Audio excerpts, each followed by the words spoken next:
আরজিকর কাণ্ডে সিবিআই স্ক্যানারে টিএমসিপি নেতা আশিস পান্ডে হাউস স্টাফ তিনি আরজিকরে তাকে ডেকে জিজ্ঞাসাবাদ করছে কেন্দ্রীয় এজেন্সির আধিকারিকরা। মহিলা চিকিৎসকের দেহ উদ্ধারের দিন সল্টলেকের একটি হোটেলে ওঠেন আশিস। কথা বলবো, আমাদের সঙ্গে রয়েছেন আমাদের প্রতিনিধি পার্থ প্রতিম ঘোষ। পার্থ, ঠিক কোন কোন প্রশ্নের উত্তর চাইছেন কেন্দ্রীয় এজেন্সির আধিকারিকরা? দেখো, সিবিআই যে স্পেশাল ক্রাইম ব্রাঞ্চ যারা ধর্ষণ এবং খুনের ঘটনা তদন্ত করছে তাদের র্যাডারে কিন্তু একেবারে টিএমসিপি নেতা আশিস পান্ডে। এবং আশিস পান্ডে তিনি হচ্ছেন আরজিকর মেডিকেল কলেজের একজন হাউস স্টাফ এবং তার গতিবিধি সম্পর্কিত বিষয় বেশ কিছু তথ্য, সেই তথ্য জানতে চান সিবিআই তদন্তকারীরা।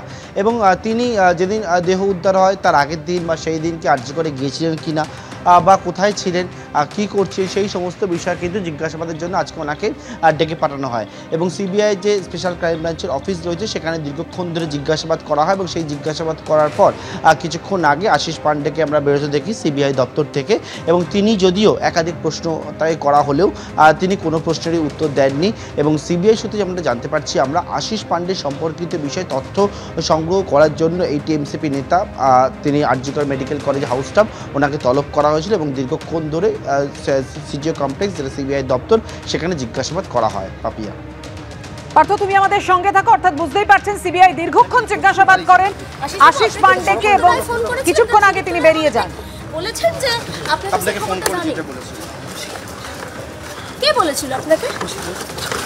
আপনি কোথায় ছিলেন আশিস বাবু? কোথায় ছিলেন বলুন। আপনি আশিস বাবু, বিভিন্ন জায়গায় আপনার বিরুদ্ধে এত পোস্ট আসছে কেন, কি কারণে? আপনার কি কোনো ইনভলভমেন্ট ছিল ঘটনায়? যদি না থাকে সেটাও অন্তত বলুন। দাঁড়িয়ে যান, এইভাবে করে একটা বাজে লাগছে। একটু দাঁড়িয়ে যান, একটু দাঁড়িয়ে যান, কি আছে? আপনার কি কোনো ভূমিকা ছিল এই ঘটনায়? না, কখন খবর এসেছিল, কি হয়েছিল বোর্ডে দাঁড়িয়ে বলে যান না, কেন এরকম করছেন? হ্যাঁ হ্যাঁ, কি বলেছে সিবিআই কে আপনি জানেন? গোটা সহযোগিতা নিশ্চয়ই করতে চান। হ্যাঁ হ্যাঁ, সেক্ষেত্রে আপনার ভূমিকা নিয়ে হঠাৎ প্রশ্ন উঠছে কেন? এটা ঘুরে যান, প্লিজ দাঁড়িয়ে যান, প্লিজ দাঁড়িয়ে যান। কি হয়েছিল, ঘটনাটা কি হয়েছিল বলুন না। অনেকগুলো প্রশ্ন যেহেতু উঠছে বলে জিজ্ঞেস করা হচ্ছে, নাহলে তো আপনাকে এ করছিল। দাঁড়িয়ে যান। আশিস বাবু, আপনাকে সুদীপ্ত রায় ফোন করেছিলেন? কারণ সুদীপ্ত রায় আমাদেরকে বলেছেন যে আপনাকে ফোন করে দিতে বলেছিল। কে বলেছিল আপনাকে? হাসপাতালের সুরক্ষা ও নিরাপত্তার জন্য যে কথা বারবার জানিয়ে আসছেন, যে দাবি বারবার জানিয়ে আসছেন চিকিৎসকরা, স্বাস্থ্য সচিবকে সেই মর্মেই চিঠি দিলেন মুখ্য সচিব। হাসপাতালে অন ডিউটি রুম, শৌচালয়, সিসিটিভি, পানীয় জলের ব্যবস্থা সুনিশ্চিত করতে হবে। একেবারে এই বিষয়গুলো উল্লেখ করে মুখ্য সচিব মনোজ পন্ত তিনি চিঠি পাঠালেন স্বাস্থ্য সচিবকে।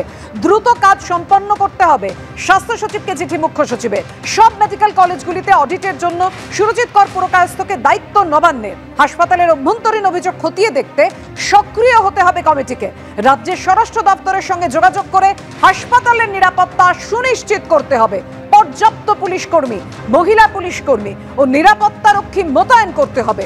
নিরাপত্তা সুনিশ্চিত করতে কেন্দ্রীয় হেল্পলাইন নাম্বার চালু করতে হবে। Panic call button alarm system দ্রুত চালু করার নির্দেশ দেওয়া হয়েছে। ডাক্তার, নার্স, টেকনিশিয়ানদের শূন্যপদ পূরণ করতে হবে। কেন্দ্রীয় রেফারেল সিস্টেম দ্রুত চালু করতে হবে।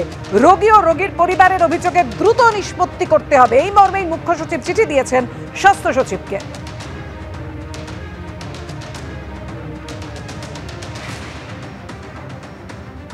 ইতিমধ্যেই আপনারা জানেন জুনিয়র চিকিৎসকরা তারা কর্মবিরতি প্রত্যাহার করবেন কিনা, আন্দোলন করলে কোথায় করবেন, সমস্ত বিষয় নিয়ে ইতিমধ্যে তারা বিকেল থেকেই সেই বৈঠকে বসেছেন। বৈঠকের গতি প্রকৃতি কোন পর্যায়ে জানবো, কথা বলবো। আমাদের সঙ্গে রয়েছেন আমাদের প্রতিনিধি সন্দীপ সরকার। সন্দীপ, যে বিষয়গুলো আজকে মুখ্য সচিব উল্লেখ করে স্বাস্থ্য সচিবকে চিঠি পাঠালেন, আরো বিস্তারিতভাবে তোমার কাছ থেকে জানতে চাইবো যে জুনিয়র চিকিৎসকরা তারা কি বলছেন।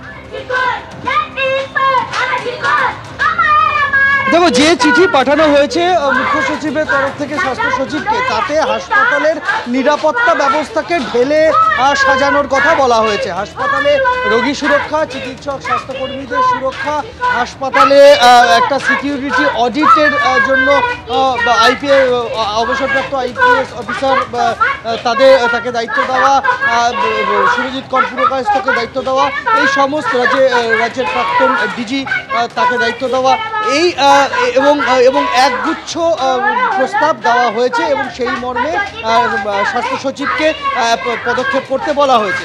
কিন্তু জুনিয়র ডাক্তারদের দাবিটা অন্য জায়গায়। তাদের বক্তব্য যে হাসপাতালে নিরাপত্তা সংক্রান্ত ডিরেক্টিভ তারা দিয়েছেন, কিন্তু এই যে সার্বিক থ্রেট কালচার, হুমকির বাতাবরণ, হুঁশিয়ারির বাতাবরণের মধ্যে তাদের কাজ করতে হচ্ছে।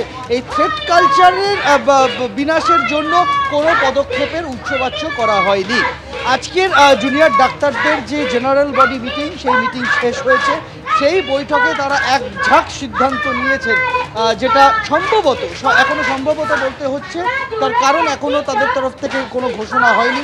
সম্ভবত তারা কোনো সদর্থক পদক্ষেপ নিতে চলেছেন। টানা যে অচলাবস্থা চলছে 41 দিন ধরে, হয়তোবা তার একটা অবসানের একটা পরিস্থিতি, একটা ক্ষেত্র তৈরি হতে পারে, এরকম একটা সম্ভাবনা কিন্তু জোরদার হয়েছে। আর কিছুক্ষণের মধ্যেই তারা এ বিষয়ে স্পষ্ট আভাস দেবেন।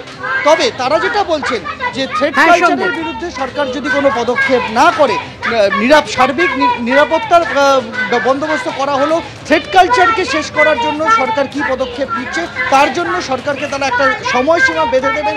তার মধ্যে পদক্ষেপ সরকার না করলে আবারও আন্দোলনের ঝাঁজ আরও বাড়ানো হবে, এরকম একটা হুঁশিয়ারি তারা দিতে চলেছেন। ধন্যবাদ তোমায় সন্দীপ। মুখ্য সচিব যে চিঠি দিয়েছেন আজকে, এই চিঠিটা দেওয়াটা তাদের বাধ্যতামূলক করে দিয়েছে সুপ্রিম কোর্ট গত পরশু তাদের রায়ে। বলে দিয়েছে যে এখানে একটা আলাদা টাস্ক ফোর্স তৈরি হবে, ন্যাশনাল টাস্ক ফোর্স যা আছে স্টেটে একটা টাস্ক ফোর্স হবে, এবং প্রত্যেকটা জেলা শাসক, পুলিশ সুপার, হাসপাতালের সুপার, মেডিকেল কলেজের প্রিন্সিপাল, তারা মিলে সিনিয়র এবং জুনিয়র ডাক্তারদের প্রতিনিধিদের সঙ্গে আলোচনা করে নিরাপত্তার বিষয়গুলো দেখবে। কিন্তু আমরা যেটা বলছি যে এই যে হুমকি সংস্কৃতি, এই যে যে সব ফেল করিয়ে দেবো, রেজিস্ট্রেশন কেড়ে নেব, বদলি করে দেব, সিনিয়র এবং জুনিয়র ডাক্তারদের উপরে যে হুমকি সংস্কৃতি কাজ করছে এবং যে দুর্নীতি চক্র কাজ করছে, সেটা যদি সমূলে উৎপাটিত না করা যায়, সেটা সিসিটিভিতে ধরা পড়বে না।